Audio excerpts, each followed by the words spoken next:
श्री वृंदावन विहारिणी बिहारी लाल की जय। परम पूज्य श्री भाई जी महाराज की जय। परम पूज्य श्री राधा बाबा महाराज की जय। विविध प्रकरणों के पहली कड़ी के रूप में हम देखेंगे पूज्य श्री पोद्दार जी महाराज के स्वरूप महत्व का बखान। बाबा को श्री कृष्ण के प्रथम दर्शन के पश्चात उनका श्री विग्रह स्वप्न अथवा जागृत किसी भी अवस्था में उनके दृष्टिपथ से हटता नहीं था। पहले वह बोलता नहीं था, पीछे उसने बोलना प्रारंभ कर दिया। उनकी वाणी इतनी मधुराति मधुर होती कि बाबा के अंग अवश हो जाते। उनका बाह्य ज्ञान विलुप्त हो जाता, सर्वांग अवश हो जाते।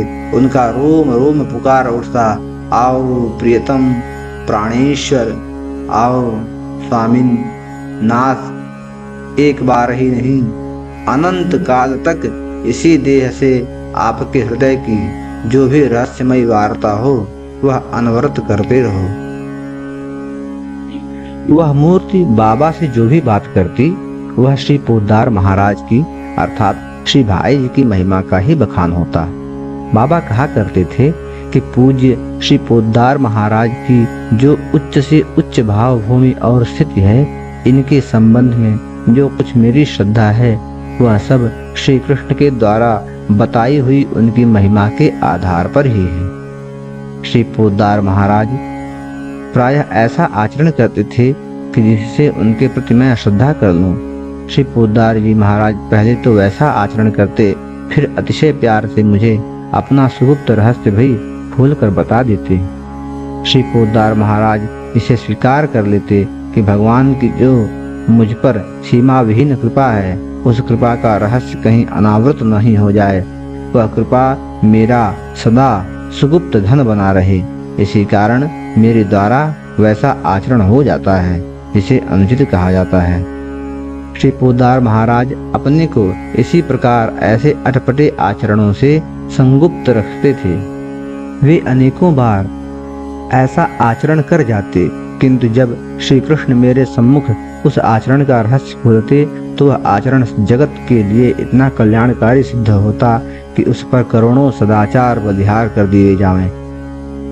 कहने का इतना ही अर्थ है कि संगोपन प्रिय पोद्दार महाराज के रहस्य गर्भित आचरण इसी प्रकार अटपटे होते थे, परंतु उसी समय श्री कृष्ण प्रकट होकर मुझे सचेत कर देते थे और वे उनकी उस क्रिया का इतना विलक्षण महाकल्याणकारी प्रभाव बताते कि मैं मुग्ध और चकित हो जाता था।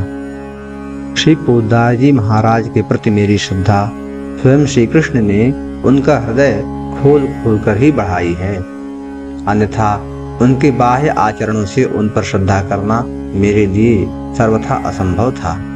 श्री कृष्ण के प्रकट होते ही बाबा की दृष्टि अपने प्रियतम के अधरों की अप्रतिम शोभा निहारने लगती। वे देखते कि उनके मृद मुस्कान की मधुरता प्रतिपल नवीन नवीनतर होती जा रही है और उनकी वाणी तो इतनी रसमयी है कि मानो सुधा की सरिता ही बह चली हो। उन्हें अनुभव होता मानो नंद नंदन उन्हें कुछ कहना चाह रहे हैं। उनके मन इंद्रियां मानो सब सिमटकर केवल कर्णेंद्रिय में ही समाहित हो जाती। वे सुनने लगते और पाते कि श्री कृष्ण श्री पोद्दार महाराज का यश कीर्तन करने में ही उत्सुक और लालायित हो रहे हैं। यहाँ यह बात निरंतर ध्यान में रखनी है कि बाबा का मन उन दिनों अप्राकृताविष्ट था।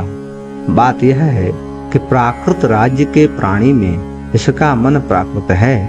भगवान का अप्राकृत स्वरूप प्रकट हो नहीं सकता। अतः जब किसी भाग्यवान को भगवान परात्पर श्री कृष्ण के दर्शन होते हैं, उस समय महज्जन कृपा अथवा भगवत कृपा उसके मन पर अप्राकृत आवरण अवतीर्ण कर देती है। तभी वह पात्र होता है कि उस अप्राकृत राज्य के स्वरूप का दर्शन कर सके, उस अप्राकृत राज्य के शब्द वेणु निनाद अथवा श्री कृष्ण की परम चिन्मयी भगवद वाणी को सुन सके, उनका अधरामृत प्रसाद ग्रहण कर सके। साधारण मानव मन के लिए उस अप्राकृत राज्य के स्वरूप की, वस्तु की, कार्य व्यापार की कल्पना करना भी सर्वथा असंभव है। वह पूर्णतया कल्पनातीत है। अतः हम सभी विषयी जीवों का मन श्री कृष्ण की बोली में कितनी मधुरता, सत्यता, पवित्रता एवं सुंदरता थी, इसका अनुमान ही नहीं कर सकता।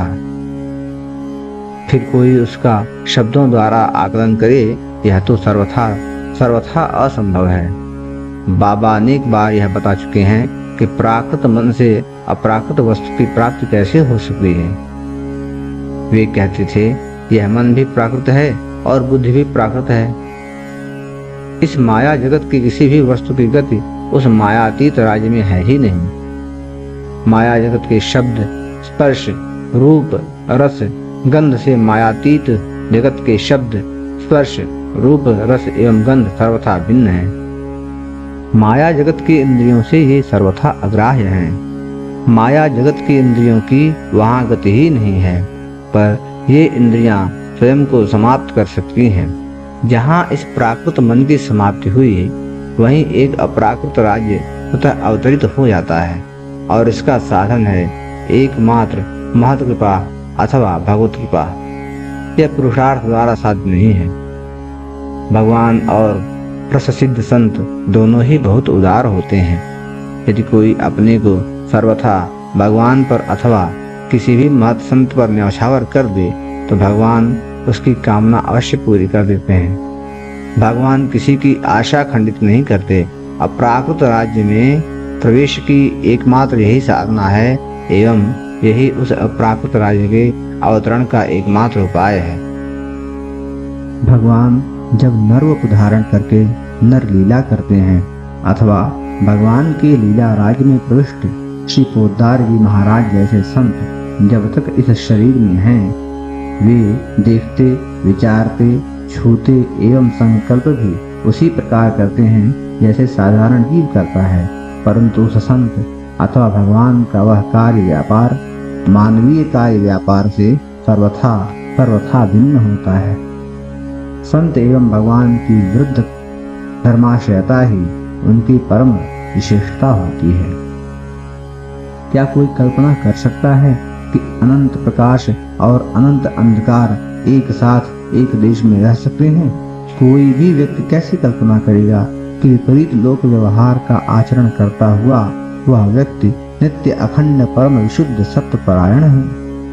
उपनिषदों में यह कथा आती है कि दुर्वासा ऋषि गोपियों के द्वारा षड्रस व्यंजन भोजन कराने पर भोजन करने के उपरांत भी कहते हैं कि मैं दूर्वा ही खाता हूँ।